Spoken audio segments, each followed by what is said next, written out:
problème. C'est pour ça que les gens peuvent être à l'église. Ils sont même à l'église 1 an, 2 ans, 3 ans. Ils prient, ils reçoivent même des prophéties. Ils ont comme impression que Dieu ne les écoute pas. Ils passent le temps à critiquer les églises, les hommes de Dieu. Que depuis que je suis là-bas, il n'y a pas de solution. Ce n'est pas là le problème. Le tout, c'est de se donner à Christ. C'est ce qu'on appelle le salut de ton âme.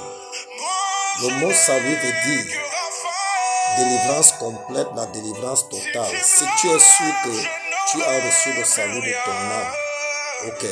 Celui qui a reçu le salut de son âme, c'est celui qui s'est abandonné à Christ. Il fait confiance à Christ. Ça veut dire qu'il n'est plus un menteur, il n'est plus un fornicateur. Il ne regarde plus derrière, il ne va plus chez les marabouts, il ne va plus chez c'est-à-dire les charlatans s'attacher aux choses inutiles. C'est-à-dire que sa vie pour un marathon. Non. Écoute-moi très bien. Dans ce chapitre biblique, la Bible dit dans 2 Corinthiens 3, 2 Corinthiens 3, la Bible dit au verset 16, mais lorsque les cœurs se convertissent au Seigneur, le voile est ôté.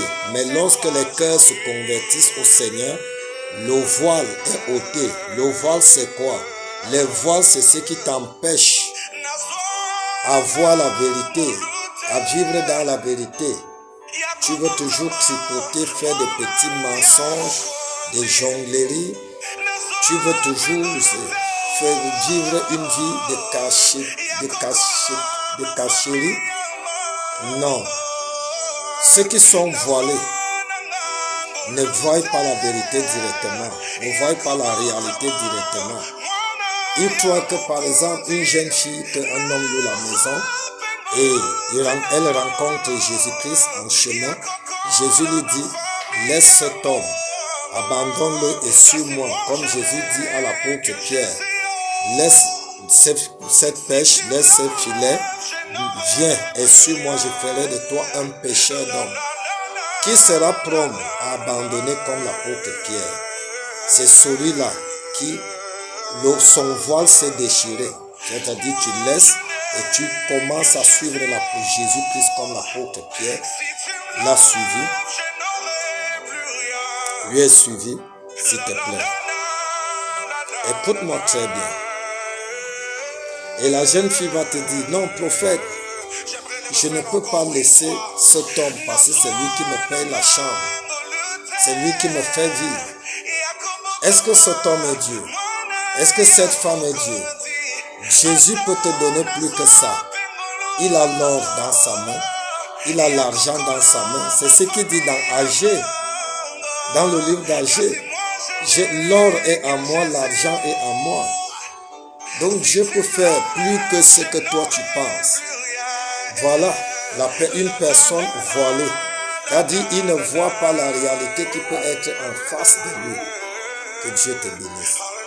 Alors, une personne qui n'est pas voilée est celui qui comprend et qui pratique. Il le met en pratique.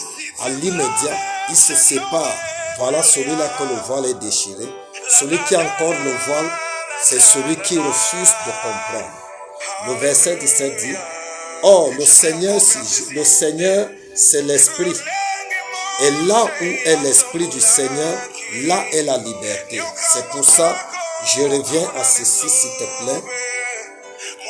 Là où il y a l'Esprit du Seigneur, là est la liberté. Celui qui a laissé son voile se déchirer, son voile ôté, déchiré, ôté, c'est celui-là qui a la liberté. C'est celui-là que la Bible dit dans Romains 8.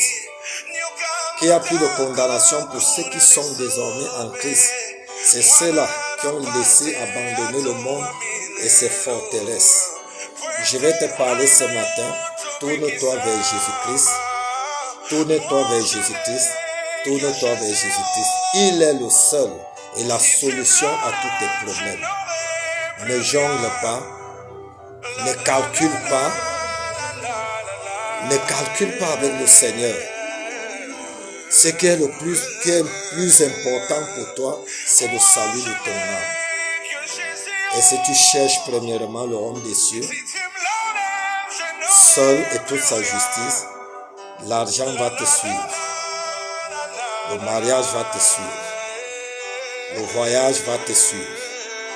L'élévation, ça sera ton partage. L'émergence, ça sera ton partage.